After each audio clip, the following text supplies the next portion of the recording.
되는 걸 여러분이 이해하시면 더욱 용기를 얻으실 것이고 더욱 공감하실 것이고 더욱 우리 민족의 자부심과 자존심을 극대화시킬 수 있을 것이다. 전 이렇게 생각을 합니다. 예. 이번에 그 베트남에서 미국 그 회담이 지금 열리게 되지 않습니까? 이 회담에서 어떤 결과가 도출이 될런지는 뭐 알 수 없지만은 일각에서는 또 종전선언에 미국이 합의해 줄 가능성도 있다. 또 국내 그 청와대에서는 그런 부분에 대해서 지금 일단 그 운을 떼고 있는 것 같은데 우리 그 박사님이 보실 때 미국 행정부 또는 그 트럼프 대통령의 그 어떤 생각은 이 한반도에 대한 기본적인 정책 방향은 어떤 것으로 이렇게 그 도출이 될런지 혹시 그 아시는 바가 있거나 예상되는 바가 있으면 한번 좀 들려주십시오. 좋은 질문을 하셨는데 안타깝게도 국제 정치 질서와 국제 권력의 향배와 현황을 너무들 모르는 얘기들을 하고 있고 그 참새떼들 같은 그 판단들을 하고 있기 때문에 이 한반도 문제에 대한 대미국 정책, 대북한 정책, 대중국 정책에 대해서 모두 그 이해들이 부족하기 때문에 잘못들 판단을 하고 있는데 이번에 트럼프가 종전선언을 한다 안 한다 절대 중요하지 않습니다. 아무 의미 없습니다. 생각해 보십시오. 더 중요한 게 우리가 누구다 하는 걸 먼저 발견하는 겁니다. 그 뭐냐? 무슨 말이냐? 이거 정치자들이 내가 이런 얘기를 하면 저 사람 저 무슨 얘기 하나 하고 우아해 하실 거예요. 종전이 문제가 아니란 말이죠. 6.25 전쟁을 누가 돌발시켰으며 6.25 전쟁을 끝내서 휴전협정을 맺을 때 미국의 유엔군 사령관, 중국의 팽덕회, 그리고 북한의 김일성 이 세 사람만 있어 맹을 해서 휴전을 체결을 했습니다. 이 휴전협정에 반드시 대한민국의 대통령 또는 대한민국의 국무총리 또는 대한민국의 국방부 장관이 참여를 했어야 됩니다. 왜? 남한에서 흘린 피와 남한에서 죽은 군사와 남한에서 죽었던 이 어마어마한 남한 국민들의 피는 어떡하라고. 이걸 무시해버린 국제법을 위반한 게 바로 6.25의 휴전협정인 것입니다. 근데 이거를 자유협정이다 뭘 나로 바꾸는 데 대해서 우리 국민들이 우왕좌왕하고 이러고 저러고 말들을 하는데 그러면 우리 민족에게 national identity 국가적 주체성이 있다는 얘기입니까? 없다는 얘기입니까? 먼저 이걸 주장을 해야 됩니다. 그래서 휴전협정부터 재검토를 해서 대한민국의 대표되는 대통령이나 국방부 장관이나 또는 총리가 다시 인발로를 해서 이 문제를 협의하는 원천적인 해결 대책부터 따지고 들어가야 된다. 한데 이걸 얘기하고 있는 대통령도 없고 국회의원도 없고 정치가도 없는 대한민국. 이건 정치 부재 시대를 맞고 있는 겁니다.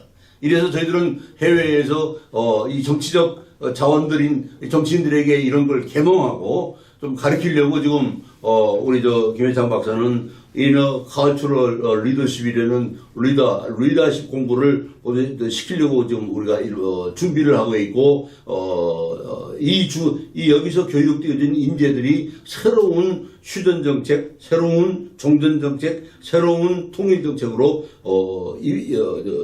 방향을 전환해서 새로운 아이디어를 가지고 당당하게 한민족이 한반도가 동아시아존을 리더하고 동아시아존의 리더십이 국제사회를 리드해 나가는 이 바탕을 형성하는 일을 우리가 지금 생각해야 될 시점이고 트럼프 대통령은 제가 알기로는 시청자 여러분을 위해서 말씀드리는데 이미 북한이 요구하고 있는 사항에 대해서 너무 잘 알고 있기 때문에 북한의 김정은이라는 이 꼬마는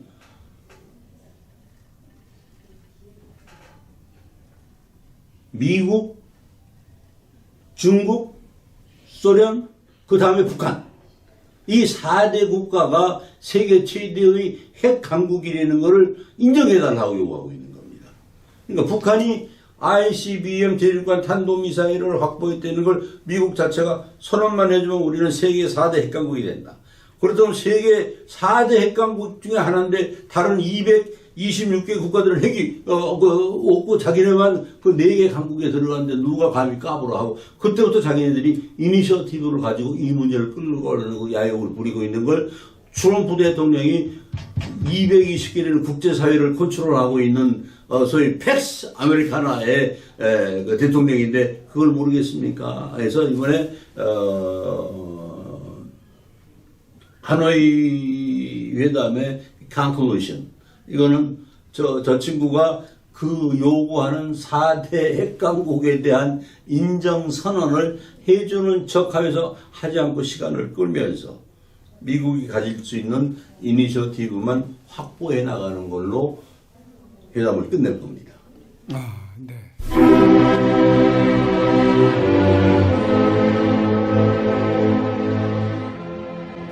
1919년 3월 1일 대한독립 만세를 외쳤던 때로부터 2019년 3월 1일로 딱 100년이 되었습니다.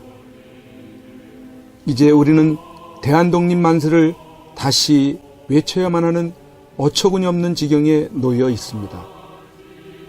공산주의자들이 지배하는 독재로부터의 독립, 공산주의가 좀먹고 있는 가운데 자유민주주의가 심각하게 침해를 당한 것으로부터의 독립만세 말입니다.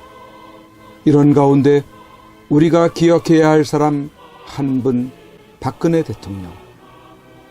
죄 없이 감옥에 갇힌 지 3월 31일로 만 2년이 됩니다.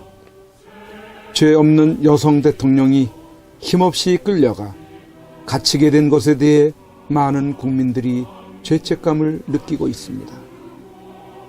그래서 할 수 있는 것이 태극기 집회에 나와서 박근혜 대통령을 석방하라고 외치고 그의 석방을 위해서라면 정신없이 헤매고 다녔습니다. 민초들이건 과거 대단한 관료들을 지냈건 저 가짜 대통령이자 공산주의 사상을 가진 세력들을 굴복시킬 수 있는 사람은 지금까지 그 어디에도 없이 2년의 시간이 흘러오고야 말았습니다. 그래도 민초들이 다행으로 여기는 것은 박근혜 대통령께서 비록 감옥이지만 살아 숨쉬고 계시다는 것만으로도 희망을 가지고 그와 다시 만날 것이라는 기대를 가지고 있는 그것입니다. 박근혜 대통령을 버티게 할 수 있었던 것은 여러 국민들의 태극기 운동과 하늘을 향한 기도, 그리고 여러분들이 매일같이 보내주시는 엽서, 편지, 서신들을 통해 힘을 내고 계시다는 것입니다. 2018년 3월 1일을 기해 박근혜 대통령께 보내는 엽서 캠페인을 그림 엽서 2차분을 발행하여 보급하고 오던 중 이번 3.1절 100주년을 맞이하는 뜻깊은 날에 1년 만에 3차 엽서를 발행하게 되었습니다. 총 9종류의 그림들은 구치소에서 받아보시는 박근혜 대통령으로서는 감회가 남다르고 또 힘을 얻으시게 될 것입니다. 오는 2019년 3월 1일 금요일 대한문에 집결하시는 날에 대한문 시청에 오시게 되시면 현장에서 구입을 하실 수 있으며 현장에서 구입을 하지 못하신 분들이나 지방에서 주문을 하시는 분들은 이전처럼 선구자방송 연락처 010-2507-4861로 문자로 주문하시는 분 성함과 받으실 정확한 주소, 수량 1차, 2차, 3차 발행 엽서 중 각각 몇 세트인지를 문자로 표기해 보내주시기 바랍니다. 3.1절 100주년 기념 3차 엽서를 보시겠습니다.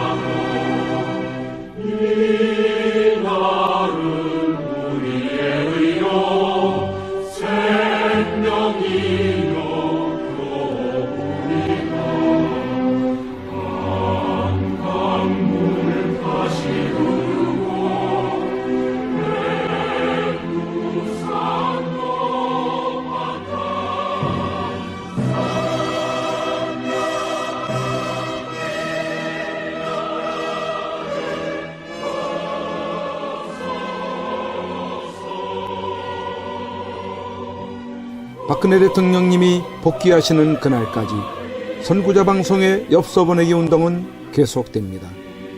1, 2차 엽서들과 함께 또 다른 감동을 주는 익히 보아왔던 그림들을 엽서로 여러분들이 만나시게 됩니다.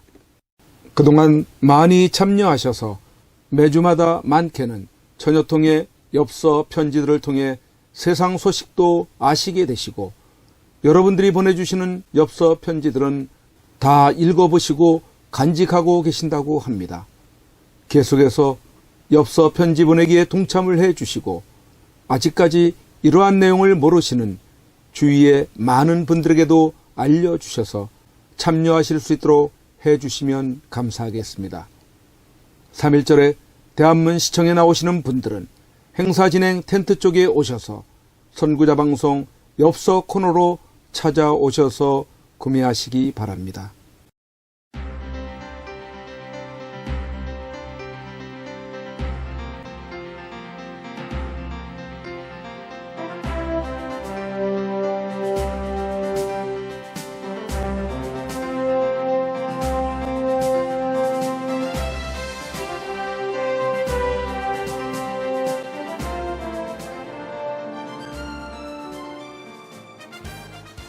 반드시 꼭 나와야 합니다. 대한민국 역사상 가장 깨끗한 대통령입니다. 어쩌면 이 겨울이 구치소에서 보내는 마지막 계절이 될지 모릅니다. 대통령께서 이 마지막 겨울을 지탱케 할 유일한 방법 중 한 가지는 태극기 집회도 아닙니다. 대통령을 위한 법적 싸움도 아닙니다. 그렇다고 세계를 향한 구명 호소도 아닙니다. 그 유일한 방법은 엽서 편지 보내기입니다. 대통령은 수많은 국민들이 보내주는 엽서 편지를 통해서만이 힘을 얻고 계시게 될 것입니다.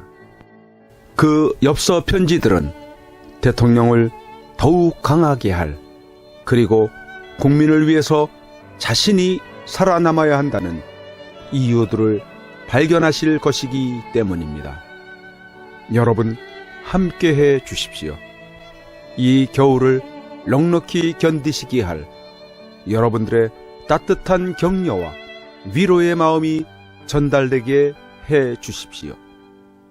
매일같이 산더미처럼 전달되어지는 여러분들의 엽서 편지들을 통해 대통령께 막바지 생기를 불어넣어 드리십시오.